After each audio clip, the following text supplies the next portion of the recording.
I love The Last of Us Part 2.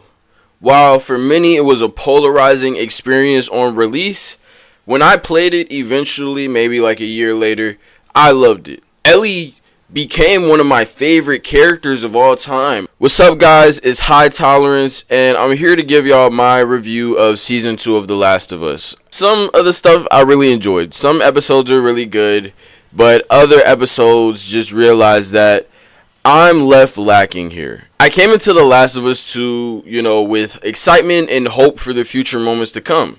I couldn't wait to see Tommy's, brutality, or Ellie's descent into her massive internal conflict that, is kind of the heart and soul of the game. I decided to diverge paths from the game, and while in some areas I understand, like cutting out Hillcrest or cutting out the school, I can understand cutting out some parts and to try to translate it to a show. I understand that you cannot adapt everything when it comes to a game. What I don't give The Last of Us a pass for is changing key story beats. Honestly, it felt like the show that I was watching thought I was dumb. Early on in the show, I knew it was in trouble because of how they handled Tommy. In his dialogue, while he was saying the things he was saying the exact themes and lessons of the show.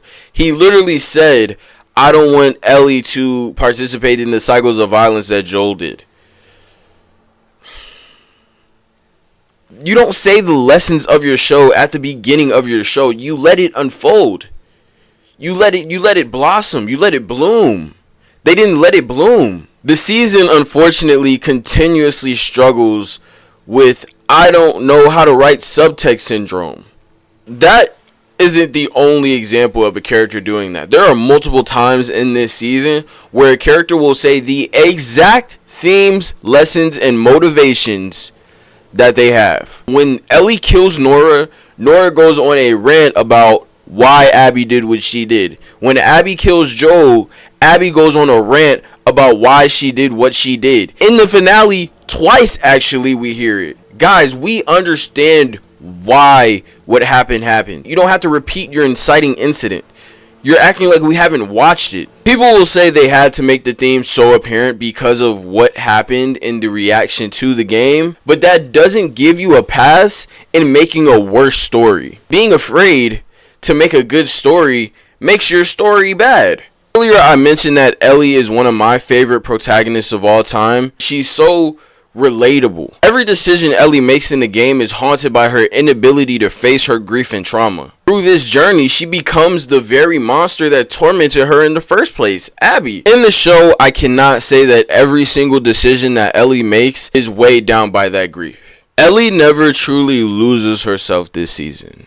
Everyone around Ellie is telling her how wrong she is and how reckless this is and how bad of a decision that she's making, but we never see that impact consistently throughout the whole season. We never see her be competent and killing people and let it rot her away as a person. We never see that.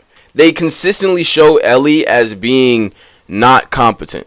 They were afraid of making Ellie, our main character, do bad things and enjoy those bad things. I think the season desperately needed more solo scenes with Ellie by herself because I'm not in love with Ellie the character. I'm in love with Bella Ramsey the actor. Unfortunately, I do have to say that Bella has faced some of the worst online reactions and vitriol because of their casting as Ellie, and I just want to say I'm not here to do that. I do want to separate myself from the freaks and the losers. I'm not here to kill Bella on their portrayal or their looks or anything like that. They are a fantastic actor. They are doing what they are told to do. I just don't like what they're being told to do. Maybe people actually watch this video this time and they tell me that I'm a misogynist in the comments, or they tell me that I hate women in the comments, or something like that. I don't know. A major way that the game expresses Ellie's trauma is the way that the violence is handled and how violent she is as a character.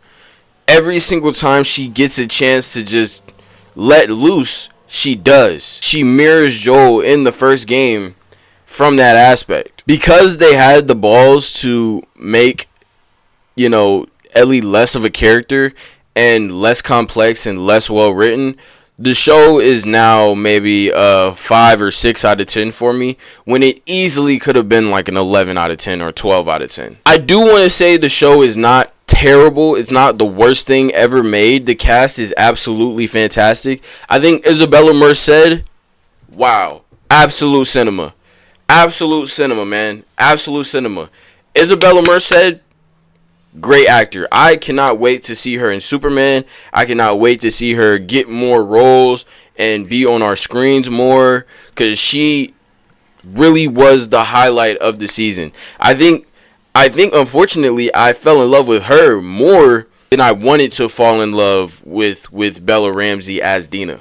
They do cast really well. Caitlin Dever as Abby, cinema. I can't wait to see Caitlin do her thing next season. Hopefully they allow her to do her thing, because she's great. As in the few scenes that she was in, I think she was easily the standout in every single episode. The Infected are better this season around. The Infected are great. The Battle of Jackson was really cool. When the Horde came after them, that was great stuff. The Stalkers in the season, great stuff. We had a bloater come out in the Battle of Jackson, great stuff. A lot of the action was really well done. I just wanted way more from this season. Unfortunately for me, The Last of Us Season 2 fails to reach the heights of The Last of Us Part 2, and that's kind of why I'm just replaying the game. Everybody who enjoys The Last of Us Part 2, shout out to you. Feel me? If you love the show, if you like it, I love it. You know what I mean? If you like it, I love it. I will not yuck your yum. I will not make you feel bad for liking the show. That's awesome. I'm just sharing my thoughts and how I feel about it, and how disappointed I am that it didn't reach the heights of one of my favorite games ever made. It's been High Tolerance, guys. This was my review on The Last of Us Part 2. If you're interested, if you like my reviews, go check out my other videos. I just did a tier list on the whole MCU that nobody watched. Nobody watched it. So please go watch that. Or I did a Superman reaction last week. We'll have more reviews coming. I did a companion review. I'm really just, working on this content, man. I'm locking in. Go follow me on Twitch. Follow me on Instagram. Like and comment. Tell me what you thought about The Last of Us Part 2. And I'll see y'all on the next one. Deuces.